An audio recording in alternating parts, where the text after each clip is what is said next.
Guys, ആരാണ് ഈ Nadal Anderson? നമ്മൾ പ്രത്യേകിച്ച് ഇയാൾ അറിഞ്ഞിരിക്കേണ്ട ഒരാവശ്യമില്ല, എന്നാലും പറയാം, എളുപ്പത്തിൽ മനസ്സിലാവാൻ വേണ്ടിയിട്ട് പറഞ്ഞുതരാം. അതായത് ഈ അടുത്ത് അദാനി കമ്പനിക്ക്, ഈ അടുത്തല്ല കുറച്ച് മുമ്പ് അദാനി കമ്പനിക്ക് ഒരു പണി കിട്ടി, നിങ്ങൾക്ക് അറിയാമല്ലോ.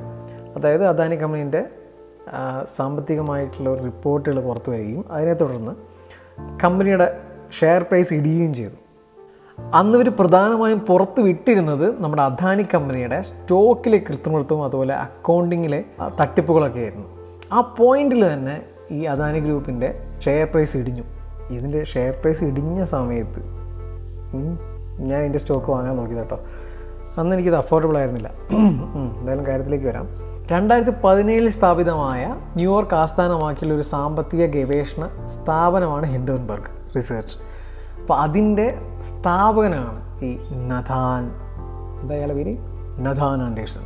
ഇവരുടെ മെയിൻ പരിപാടി എന്ന് പറയുന്നത് കമ്പനികളുടെ ഫ്രോഡ് പരിപാടികളെല്ലാം കണ്ടുപിടിച്ച് അതിലെ നിക്ഷേപകരെ സാമ്പത്തികമായി ബാധിക്കുന്നതിന് മുൻപ് ഇത് പുറം ലോകത്തെ അറിയിക്കുക എന്നുള്ളതാണ്. അതായത് കമ്പനിയുടെ കള്ളത്തരങ്ങൾ, അവിശുദ്ധ കൂട്ടുകെട്ടുകൾ, ഇവയൊക്കെ. 2020 സെപ്റ്റംബറിൽ ഒരു ഇലക്ട്രിക് മോട്ടോർ കമ്പനിയായ നിക്കോള കോർപ്പറേഷൻ, ഈ കമ്പനിയെക്കുറിച്ച് ഈ റിസർച്ച് സെൻറ്റർ ഒരു റിപ്പോർട്ട് പുറത്തുവിട്ടു. ആ റിപ്പോർട്ട് പുറത്തു വന്ന ഉടനെ ആ കമ്പനിയുടെ മൂല്യം ഇടിയുകയും ആ കമ്പനി തകർച്ചയിലേക്ക് പോവുകയാണ് ചെയ്തത്. അതുപോലെ തന്നെ നമ്മുടെ ഇന്ത്യയിലെ അദാനി കമ്പനിയുടെ ഇത്തരത്തിലുള്ള റിപ്പോർട്ടുകൾ പുറത്തു വിട്ടപ്പോൾ അന്ന് അദാനി ഹിൻഡൻബർഗ് വിഷയം കൈകാര്യം ചെയ്യുകയും അന്ന് അദാനി ഗ്രൂപ്പിൻ്റെ ഒപ്പം നിൽക്കുകയും ചെയ്ത നമ്മുടെ സെബിയുടെ മേധാവിയായ മാധവി ഭൂരി ബൂച്ചിനെ തന്നെയാണ് ഇപ്പോൾ ഹിൻഡൻബർഗ് ഒരു സംശയത്തിൻ്റെ നിഴലിൽ നിർത്തിയിരിക്കുന്നത്.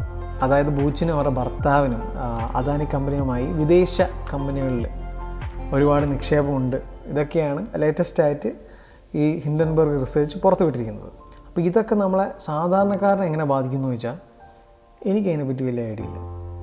അപ്പോൾ നിങ്ങൾക്ക് അതിനെപ്പറ്റി വലിയ ഐഡിയ ഉണ്ടെങ്കിൽ എന്നോട് പറഞ്ഞുതരാം കേട്ടോ.